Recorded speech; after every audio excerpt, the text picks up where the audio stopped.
Cristiano Ronaldo's on the bench. What are we going to do? Portugal are still a little too reactive under Fernando Santos. What are we going to do? I'll tell you what we're going to do, Portugal. We're going to win massively. 6-1 against Switzerland. Incredible stuff. Ramos becomes the youngest hat-trick scorer, by the way, at the World Cup since Pele. Unbelievable stuff for Portugal. Welcome, Luis Miguel, Echegaray, LME, ESPN FC Daily. And we have some great guests today. Our very own Alex Kirkland and Gabrielle Amado as well, who will be talking a lot about this match and, of course, the quarterfinals. Welcome, everybody. Alex, let's begin with you. My goodness, what a victory for Portugal. I think it's time to say that maybe we've all been sleeping on Portugal just a little bit. Maybe we've been underestimating this Portugal team and what they can do in this tournament. I think sometimes maybe all the focus, all the fuss that's on Cristiano Ronaldo, and understandably so, has maybe obscured the fact that you look at this Portugal team, even without Cristiano, and it's packed full of talent. There's not really a weak link, I don't think, throughout this team or throughout this squad. Maybe some people thought the weak link might be the coach, Fernando Santos. Some people thought that his overly conservative approach in the past has maybe held the team back. But look at the evidence tonight. It looks like the handbrake is off. And this is one of the performances of the World Cup so far, no question, especially coming against what I think is a really quite solid team like Switzerland. You know, this isn't like Spain beating Costa Rica 7-0 in their first group game, with all due respect to Costa Rica. Switzerland are a proper team. And so doing this, dismantling them in the way that Portugal did tonight, I think it sends out a message. And like I say, it's time to stop underestimating Portugal, because it's opened up the draw a little bit for them now with Spain being eliminated. And who knows, they could go a very long way in this competition. Yeah, I definitely have egg on my face because I had Portugal staying in the group, not getting out. But I think, Gabby, it was justifiable because I believe that when you're about to come in and talk to us here, Portuguese fans, by the way, Gabby, Portuguese fans really have not been happy with Fernando Santos and the reactive sort of strategy. But my goodness, today, incredible, so fluid, so great. Give me your reaction to this victory. Yeah, you're spot on, Luis. I mean, this has been a situation for Portuguese fans and a day, I think, that a lot of people didn't think would ever really happen, where we leave a match emphatically content with the way that we played.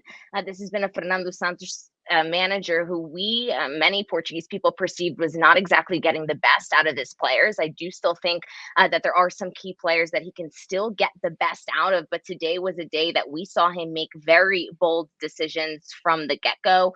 You saw him bench Cristiano Ronaldo, which he at the beginning of this match said was a tactical decision, so does not have anything to do with their spat after the South Korea substitution, but he decides to start Gonçalo Ramos. He decides to bench João Cancelo, starts Dalot and Guerreiro on the flanks at left and right back. And I think that these were two very key decisions that allowed us to see a more fluid, a Portugal team with more pace.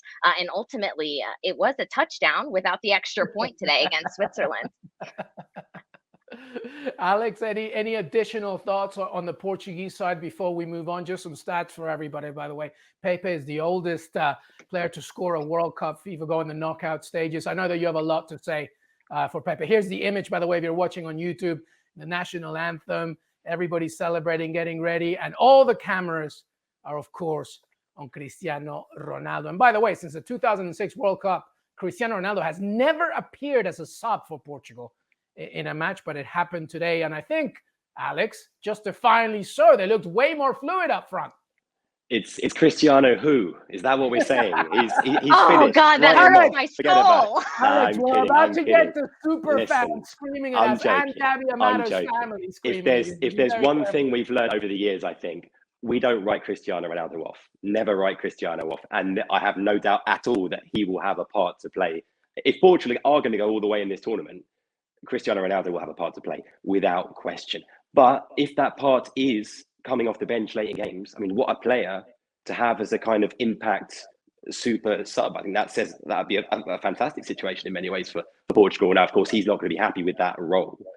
But if they can maintain squad harmony with such a big character on the bench, who knows? He might come back into the team in the very next game. If indeed the decision was, it's hard to believe, it's hard to swallow that it was a tactical decision given what we saw when he was taken off in in the previous game, but maybe it was, but maybe it'll change and he'll come back in.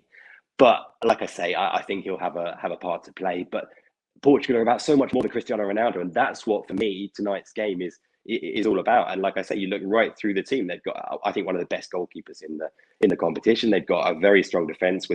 I mean, the fullbacks are so good that, as Gabby mentioned, a player of the quality of João Cancelo, who's one of the best players in the Premier League, can be left out, and you don't really notice at all. They've got strength in midfield. Bernardo Silva is sensational, and then seemingly they've got depth in attack as well. I mean, I've got to be honest. I don't know about you, but I knew next to nothing about Gonçalo Ramos ahead of this game. This is his first start for Portugal's senior side. He'd made a couple of sub appearances in this tournament, coming off the bench late on for Cristiano Ronaldo. I mean, talk about this is, for me, is instantly kind of an iconic. It's not a debut, but a debut in terms of starting the game for the first time, scoring a hat trick like that. I mean, that first goal was a goal that gets you out of your seat.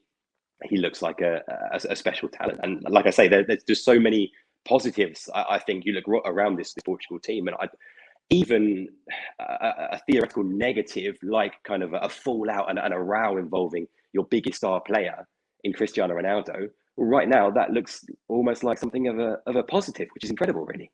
Yeah, Gonçalo Ramos, by the way, the fourth Portuguese man to score a hat-trick at a World Cup since Eusebio in 1966 and Pauleta in 2002, and of course Ronaldo in 2018 as well.